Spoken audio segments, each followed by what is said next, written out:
VOA Afrique. Bienvenue les amis, c'est vous et nous.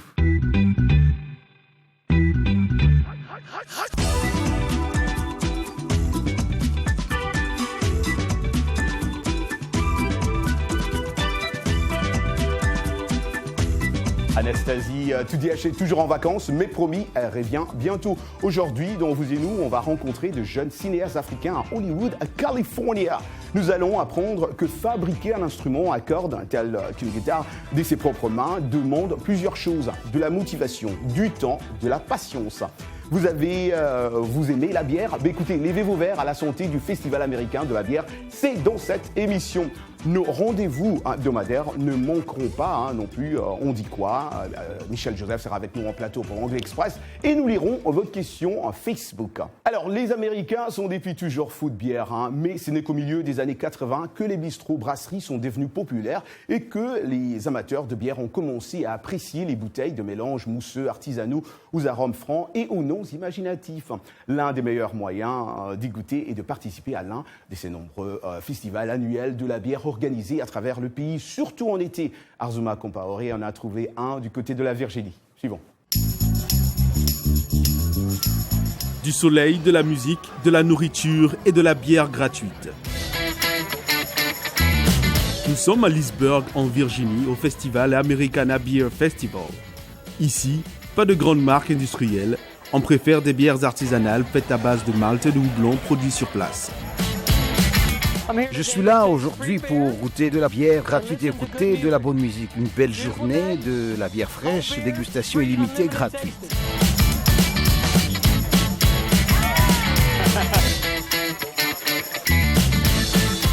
Boisson alcoolisée préférée dans le monde, la bière est généralement présente dans diverses occasions. À la maison, dans les restaurants, bars et clubs.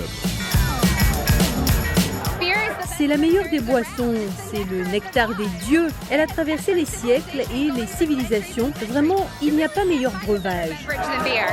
Ça vous met le sourire au visage, l'arôme, le plaisir. Les bières sont faites avec beaucoup d'amour et effectivement, vous goûtez cet amour. Au total, 60 fabricants de bière ont proposé environ 180 types de bières, une occasion pour certains de battre leur record personnel de nombre de bières dégustées en une soirée.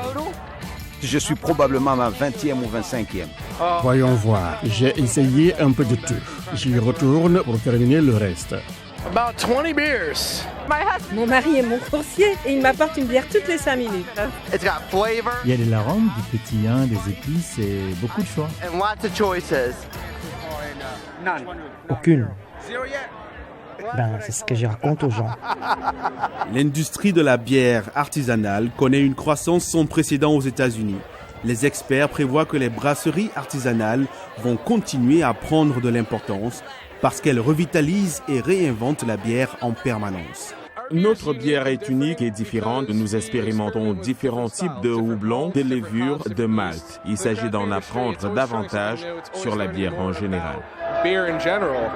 Ce qui rend notre bière unique, c'est le fait que nous utilisons des ingrédients locaux. Tous nos ingrédients sont naturels et comme cela se ressent dans leur goût, nos bières se distinguent bien des autres. L'industrie de la bière artisanale est en pleine explosion ici aux États-Unis. Et mieux, il y a de plus en plus d'éducation autour du sujet. Je crois vraiment que nous réussissons notre pari. Nous sommes en tout cas fiers de ce que nous faisons. Bière et musique, savez-vous qui gagne? Eh bien, c'est l'Amérique qui gagne. La bière artisanale a donc de beaux jours devant elle ici aux États-Unis. Pour l'instant, je vous dis à la vôtre.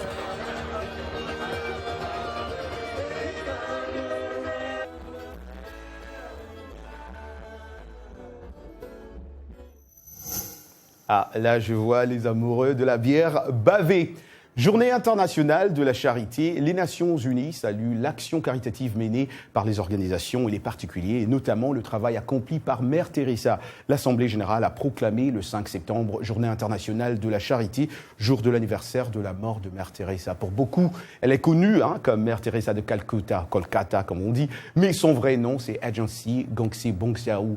Mère Teresa, qui a dédié sa vie aux plus déshérités en vivant dans une austérité totale, a été déclarée sainte dimanche 4 septembre par le pape François lors d'une messe de canonisation célébrée sur la place Saint-Pierre devant quelques 120 000 fidèles. L'œuvre de cette religieuse qui a consacré sa vie aux malades et aux pauvres de Calcutta en Inde était récompensée par la remise du prix Nobel de la paix en octobre 1979. Parmi plusieurs citations de Mère Teresa, 3 en particulier m'ont marqué et je les partage avec vous. Le manque d'amour est la plus grande pauvreté, la plus grande souffrance est de se sentir seul, sans amour, abandonné de tous. Si tu juges les gens, tu n'as pas le temps de les aimer. Très profond. Voilà. Direction Afrique à présent, où des femmes Maasai combattent la tradition de l'excision. Les Maasai, appartenant à l'une des plus anciennes tribus africaines, ont changé le destin de beaucoup de fillettes en instaurant un rite de passage alternatif pratiqué sans le rituel d'excision. Léné Ruvaga nous emmène dans Oloitoktok, au Kenya. Récit Tatiana Mosso. Nous sommes à Oloitoktok, dans le comté de Kajiado, dans le sud du Kenya. Environ 400 filles Maasai participent au rite de passage de filles au statut de femmes. Ce rite culturel de passage implique des mutilations génitales. Mais aujourd'hui, les filles obtiennent simplement une bénédiction spéciale des anciens, une alternative au rite traditionnel.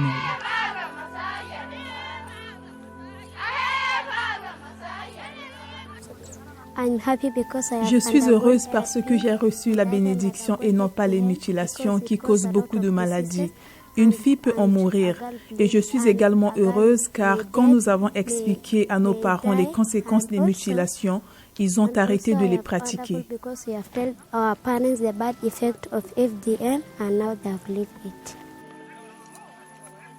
Au Kenya, l'excision est illégale, mais la pratique continue. Lazariane Katao a travaillé comme exciseuse pendant plus de 20 ans. Elle a incisé environ 200 filles. Aujourd'hui, elle est une fervente défenseur des simples bénédictions. Elle accompagne les filles durant 2 jours pour des cours sur la féminité. Certains des anciens n'ont pas adopté les droits alternatifs de passage et vous savez qu'ils sont les décideurs, donc c'est un défi majeur. Mais dans notre village, nous l'avons adopté parce que c'est aussi de l'information et de l'éducation.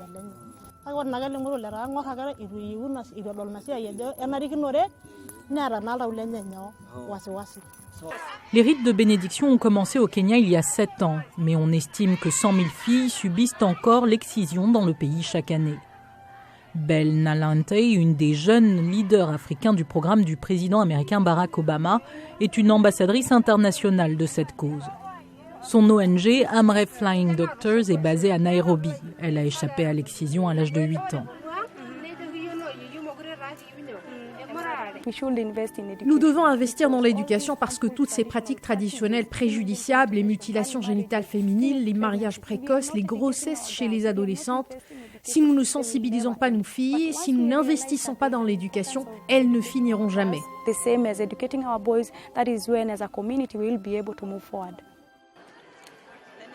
À la fin de la cérémonie, les filles sont présentées avec des certificats, preuve de leur transition.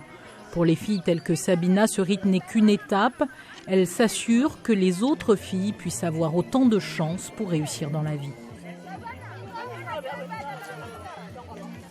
Selon l'UNICEF, le Fonds des Nations Unies pour l'enfant, chaque année, 3 millions de filles et des femmes subissent l'excision ou mutilation génitale, intervention dangereuse, voire mortelle, ainsi que source des douleurs et de maux indicibles. Cette pratique viole les droits humains fondamentaux.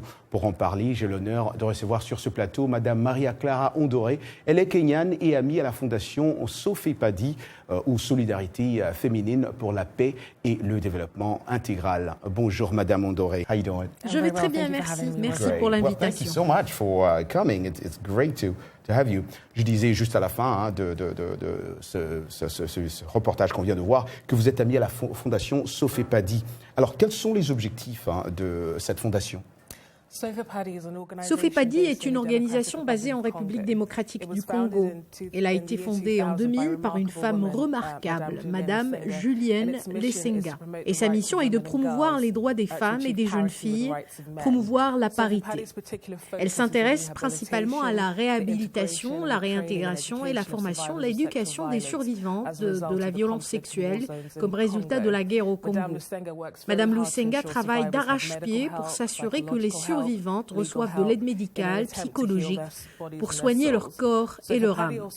Elle travaille aussi pour la réintégration des survivantes au sein de leur famille et de leur communauté, avec dignité et indépendance, et pour qu'elles puissent profiter des compensations qui leur reviennent de droit. Leur mission est courageuse et formidable, surtout si on prend en considération la nature géopolitique de la RDC et toutes les violations des droits de l'homme. Alors j'ai le privilège et l'honneur de parler au nom de Sofepadi aujourd'hui. Qu'est-ce que vous faites dans Sofepadi, vous personnellement? Je suis une activiste des droits de l'homme, je suis aussi une amie de Sofepadi, je ne les représente pas d'une façon officielle, je suis membre d'Amnesty International, une activiste qui est très intéressée et très émue par le travail que Madame Lusenga fait en RDC. Et je me sens en quelque sorte responsable pour faire passer le mot, pour lever les fonds nécessaires à son organisation parce qu'elle a besoin d'argent pour exécuter sa mission. Alors, comme je disais, nous venons juste de suivre ce reportage de notre collègue Lémi Rouvaga sur le rite de passage alternatif. Votre réaction, Madame Andoré? Je trouve que c'est très touchant que ce mouvement est en train de prendre de l'ampleur tout en mettant fin à cette pratique. J'admire particulièrement le fait que ça contextualise cette pratique en proposant une alternative inoffensive tout en maintenant l'aspect culturel, social et éducationnel. Nous pouvons apprendre des leçons de ces rituels de passage sans mutilation.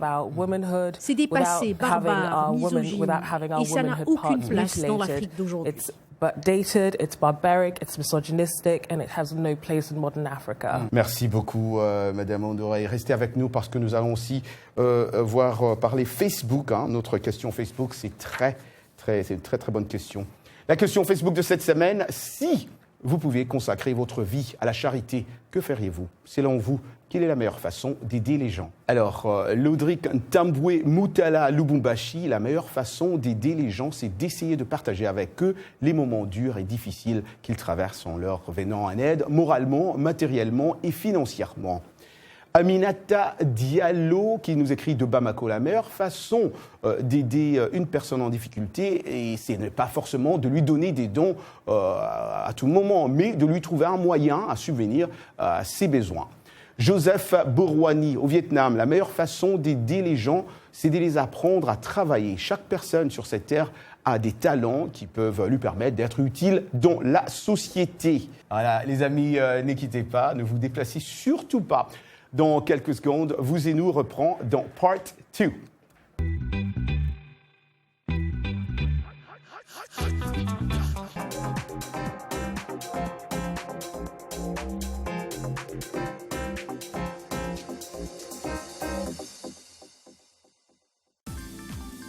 La VOA sur votre portable avec l'application Mobile Streamer. Écoutez nos programmes n'importe où, quand vous le voulez. C'est gratuit avec Internet. L'application est disponible sur iPhone ou Android. Ou alors, composez les numéros de téléphone suivants. VOA Afrique, 24 heures sur 24, sur votre portable.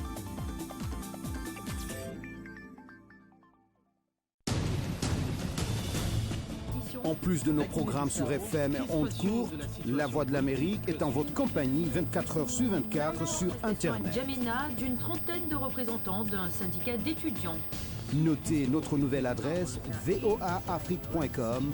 Tous les derniers développements sur l'actualité africaine et mondiale. Reportages photos et vidéos et vos commentaires sur voaafrique.com. À tout de suite. Washington Forum, le décryptage hebdomadaire de l'actualité et des sujets qui vous touchent dans votre vie quotidienne. Débat en profondeur, interactif, aller au-delà de la nouvelle. Une perspective à partir de Washington sur des questions importantes de Kinshasa à Abidjan via d'autres capitales mondiales. Washington Forum. Washington Forum. Depuis Washington jusqu'à chez vous, en passant par 2 autres parties de la planète, Washington Forum, votre rendez-vous sur la VOA.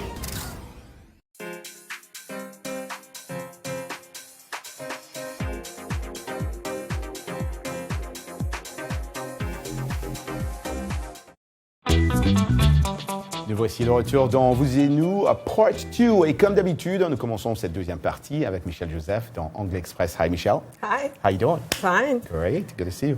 Roger. Oui. T'es un bon ami? Très bon. Are you a good friend? Very good friend. Great. Parce qu'en anglais américain, il se peut que vous entendiez cette phrase « fair weather friend ». Un ami par beau temps. Qu'est-ce que le climat ou le temps a à voir avec l'amitié? Écoutons.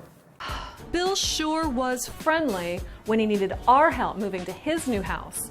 But since we asked him to help us move, we can't reach him.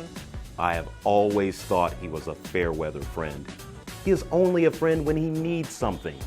You can't count on him. L'expression fair weather veut dire le beau temps ou un bon climat. Et donc, un ami dont on dirait fair weather friend, ce n'est pas un ami. Ou ce n'est un ami que par beau temps, sur lequel on ne peut pas compter. Ou qu'on peut compter que quand tout va bien. Mais si la situation devient difficile ou compliquée, il n'est plus disponible. Donc, s'il vous arrive d'avoir des problèmes ou de connaître des moments difficiles, a fair weather friend, you're not one of them, are you? Non, pas du tout. Oh, thank God. Un ami par beau temps ne sera probablement pas à vos côtés. And that's it for English. Et moi, j'en ai beaucoup des amis comme ça. Ah oui, fair weather friends. Oh, j'en ai partout. Merci beaucoup, Michel Joseph. Mais restez avec nous. Retrouvez ce segment de Michel Joseph en Anglais Express sur notre site internet www.voafrique.com. Alors, fabriquer une guitare peut être complexe, mais Ricky Kelly a son propre style de fabriquer, un style authentique. Il utilise du bois recyclé, récupéré dans des vieux bâtiments. Il a appris ses talents des menuisiers de son grand-père, mais a développé ses propres techniques au fil des ans. Dans ce reportage signé Faiza Elmazi, on apprend que Ricky Kelly vend ses guitares aussi vite qu'il finit de les fabriquer. Rick Kelly a commencé à fabriquer des instruments en bois quand il était adolescent. Il a eu l'idée de transformer en guitare du vieux bois provenant d'anciens hôtels, bars ou églises. Il y a environ 10 ans, le réalisateur Jim Jarmusch lui a offert du bois récupéré du plafond de son grenier. C'était un client de la boutique. Je le connaissais un peu. Il m'a proposé du bois, me demandant si j'étais intéressé. Et je lui ai dit, bien sûr. Alors il m'a envoyé des travailleurs et un camion bien chargé. Ce fut la première livraison que j'ai reçue de Jim.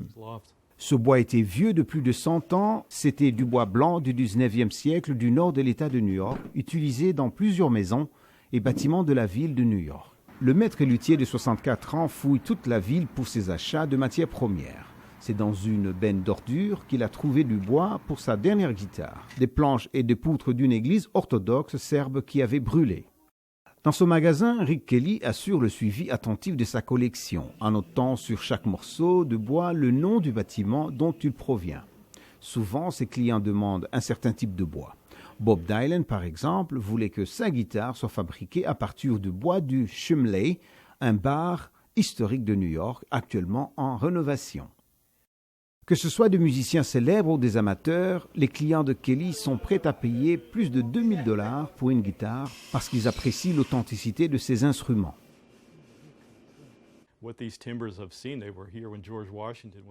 Ces bois ont beaucoup vu. Ils étaient ici quand George Washington se promenait autour de ces arbres. Ils ont vu un hôtel de luxe des années 1800 devenir une maison de drogués pendant la dépression, puis un condo pendant les dernières années. Ils ont juste été transformés en condos de luxe.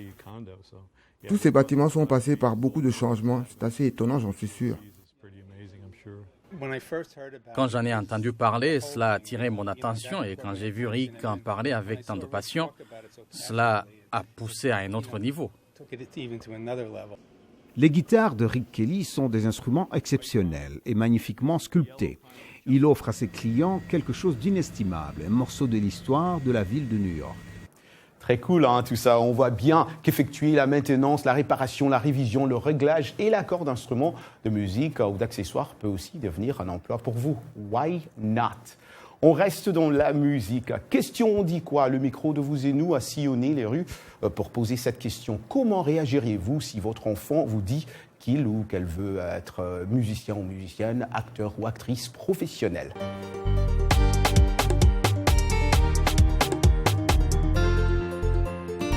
Je la soutiendrai complètement, je lui ferai faire des pubs, lui ferai prendre des cours de comédie, de musique, l'aider à accomplir son rêve en somme. Je viens d'une famille de musiciens, donc ce ne serait pas très difficile à comprendre pour moi. Je leur apprendrai moi-même et verrai avec eux quel type de musique leur plaît. Et à partir de là, faire des recherches, les exposerai à différents types de musique.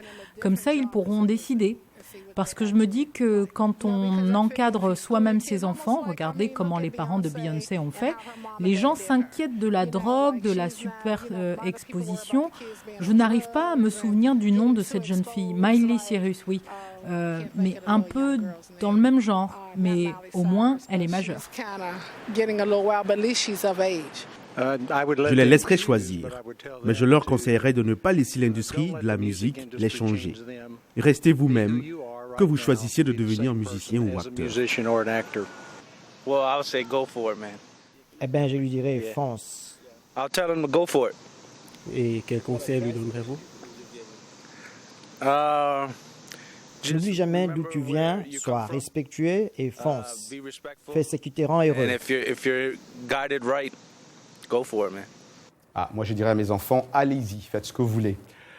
Certains acteurs et réalisateurs d'Afrique ont eu une opportunité d'apprendre de leurs homologues travaillant à Hollywood. Après un processus de sélection concurrentielle, ces professionnels créatifs d'Afrique auront à passer 3 semaines à Los Angeles en visitant des studios, des cinémas et en prenant des cours intensifs. Non seulement ils approfondiront leurs compétences en matière de divertissement, ils recevront aussi également, on doit le dire, une formation pour devenir entrepreneurs. Tout cela grâce à un partenariat avec la Fondation africaine de la technologie et l'éducation du département d'État américain. Elisabeth Lee les a rencontrés sur un plateau de tournage à Los Angeles. Récit Arzuma Compaoré. Scene 2, extreme, take 2, marker.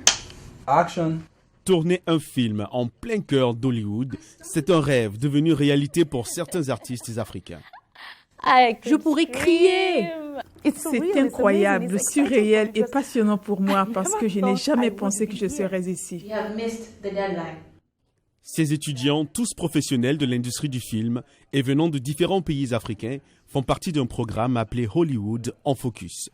Ils participent à des ateliers et obtiennent une expérience pratique afin d'élargir leur base de connaissances dans la production cinématographique. Cela a été très pratique, on pouvait voir ces choses. Pour une fois, on n'entendait pas seulement, on voyait aussi.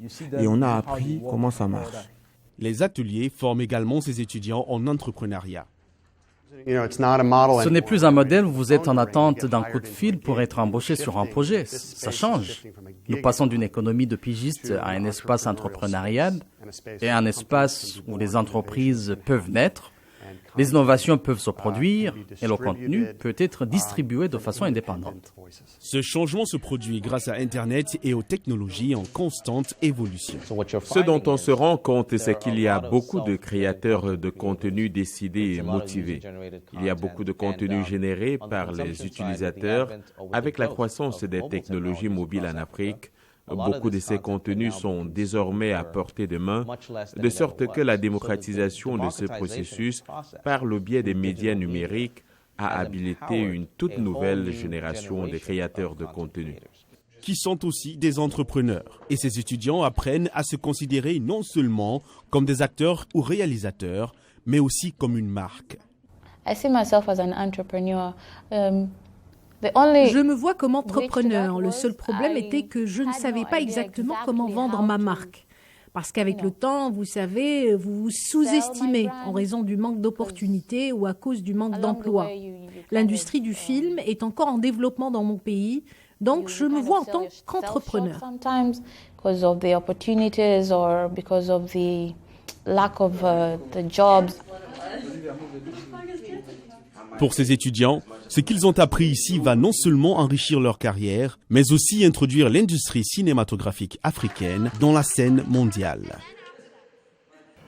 Une occasion rêvée pour tout cinéaste. Et pour en parler, nous avons invité le directeur de la maison de production Prestige International Film Production, Monsieur Blaise Christian Sichet. Vous êtes aussi le producteur du film Coming from Africa. Bonjour, Monsieur Sichet.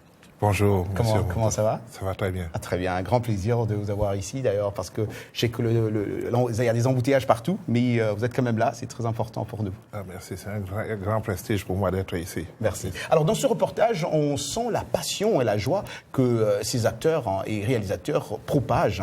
Est-ce un rêve pour beaucoup d'entre vous, réalisateurs, acteurs ou dans le cinéma africain? Oui, c'est un rêve parce que Hollywood nous a fait rêver. Et puis à cause de la technologie qui devient de plus en plus accessible, nous pouvons maintenant faire des films. À l'époque, c'était pratiquement impossible. Si on parle dans ce reportage de comment le cinéma aujourd'hui passe d'un simple hobby à un business. Alors, pensez-vous que les entrepreneurs africains dans le cinéma et le spectacle se retrouvent financièrement, comme vous, par exemple? Est-ce que pensez-vous que tous ces gens-là dans ce business se retrouvent financièrement aujourd'hui en Afrique? À long terme, oui. Pas pour le moment exactement. Je veux dire ça. À long terme, c'est-à-dire? À long terme, c'est-à-dire, je donne un exemple dans YouTube, par exemple. Quand votre film est dans YouTube, ce que les gens de Nollywood font, c'est de mettre beaucoup de publicité. Quand ils voient les films, vous voyez, les gens voient les films gratuitement, ils mettent beaucoup de publicité. Soit à long terme, si ils ont les millions de views, ça donne beaucoup, ça va générer beaucoup de revenus. Restez avec nous, Monsieur Christian Blaise, parce que vous savez, aujourd'hui, c'est aussi une journée très, très importante pour nous dans cette émission.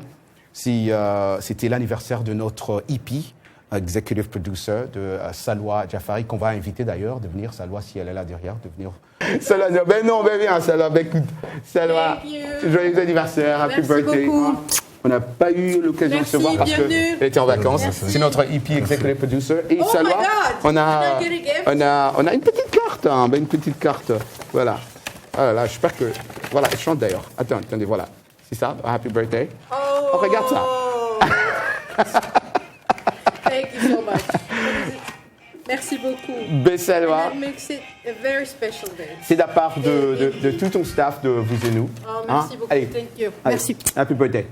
Et on dit au revoir On dit au revoir ensemble. Et comme d'habitude on dit, à la semaine prochaine. Rendez-vous la semaine prochaine. Merci Salwa.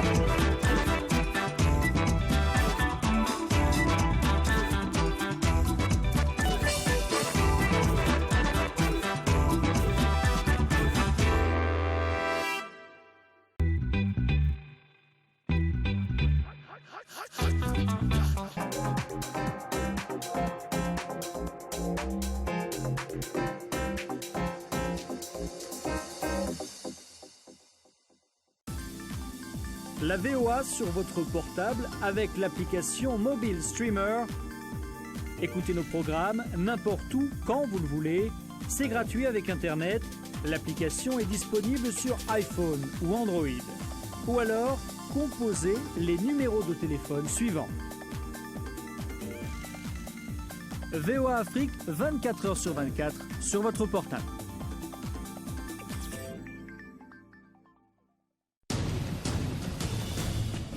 En plus de nos programmes sur FM et ondes courtes, La Voix de l'Amérique est en votre compagnie 24 heures sur 24 sur Internet. N'Djamena, d'une trentaine de représentants d'un syndicat d'étudiants.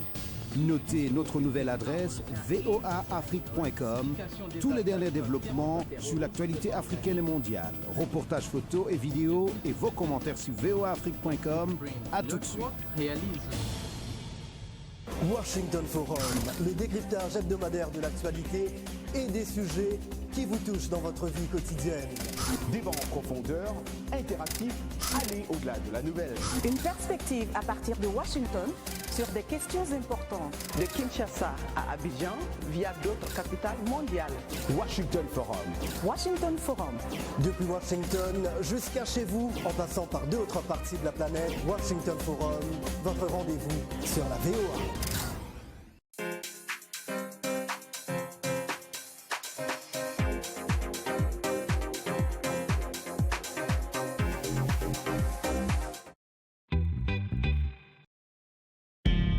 VOA Afrique.